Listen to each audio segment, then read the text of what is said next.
Howdy, y'all. Today we're going to talk about a special ceremony that happens at every high school at the end of the school year, depending on the district, etc. That long-awaited ceremony that freshmen dream of, and seniors are getting all of their missing schoolwork in time to be able to qualify to walk the stage for graduation. But let's break this ceremony down into three parts. The origin of the cap and gown, and the origin of the reason why we have this ceremony in America. Guys want a history of graduation based in other countries? Let us know in the comments. Now let's start with the attire that students wear when they walk across a stage or a certain area for their graduation. The cap has roots in many parts of the world, with historical significance for both cap and the tassel. The graduation cap, also known as the mortar board, has its origins in medieval European universities of the 12th and 13th centuries. Scholars and clerks wore similar caps and gowns to denote their status and academic accomplishments. The square shape of the mortar board is believed to be inspired by the biretta, a cap worn by Roman Catholic clergy, symbolizing the scholarly nature and rigorous study associated with higher education. And not only that, but the tassel part has its own significance.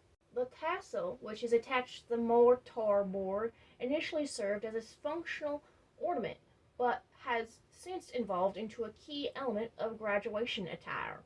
The practice of moving the tassel from one side of the cap to the other has become an integral part of graduation ceremonies, signifying a student's transition from candidate to graduate. The gown is a special garment worn by the student who's showing to their family and friends that they have completed a long journey of study and are now ready to move on and go to the next chapter of their life.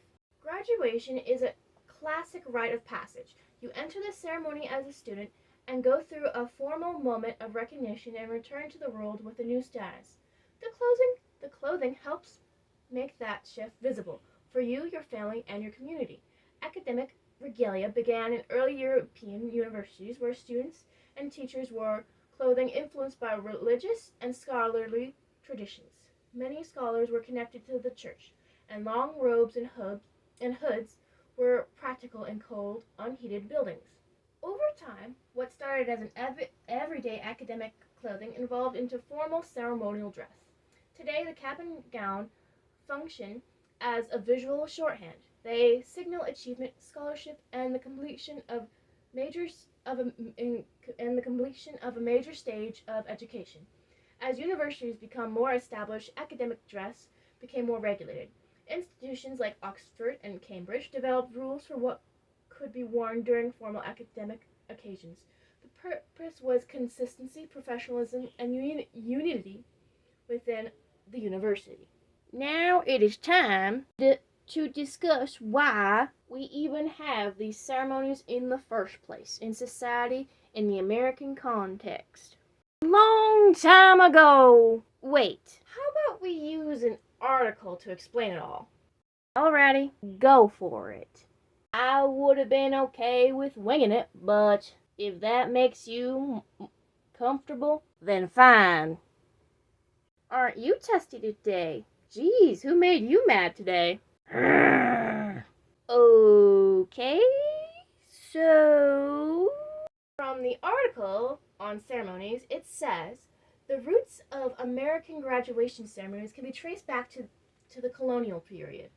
The first American college, Harvard University, was established in 1636, modeled after English universities like Oxford and Cambridge. Harvard adopted many of their traditions, including graduation ceremonies. The first Harvard commencement took place in 1642, and it set the precedent for other institutions. These early commencements were modest affairs, often held in churches or public meeting houses. They included a religious service, speeches in Latin, and the conferral of degrees. The emphasis was on scholarly achievement and the continuation of the Puritan ethos that valued education and moral discipline.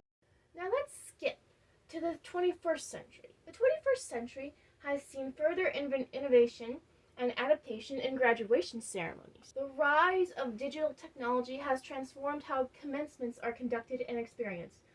Virtual graduations, live stream ceremonies, and the interactive online platforms have become common, especially in the response to COVID-19 pandemic. Especially in response to the COVID-19 pandemic.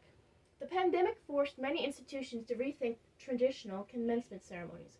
Virtual graduations became a necessity, allowing graduates to celebrate their achievements safely. While these ceremonies lacked the physical presence of pageantry of traditional commencements, they offered new opportunities for creativity and inclusivity. Schools incorporated virtual speeches, digital diplomas, and interactive elements to engage graduates and their families. Despite these changes, the core elements of graduation ceremonies remained intact. The academic procession, the conferral of degrees, and the celebration of achievement continue to be central to the experience. These traditions provide a sense of continuity and connection to the past, even as commencements evolve to meet the needs of a changing world. There you have it, a brief history of cap and gowns and the graduation ceremonies. We hope you enjoyed this brief overview of graduation ceremonies and the cap and gown used in these ceremonies. Let us know what kind of ceremony or particular thing you want to have a brief history about next. Thanks for watching! What in the hay are you wearing, AJ? I'm the 1980s ladies outfit model. And this outfit isn't finished yet? Well, that outfit is... Oh, Lord. Tia! Bye, Fox Cubs. Tia, wait! It isn't finished. You have to wait for the final product.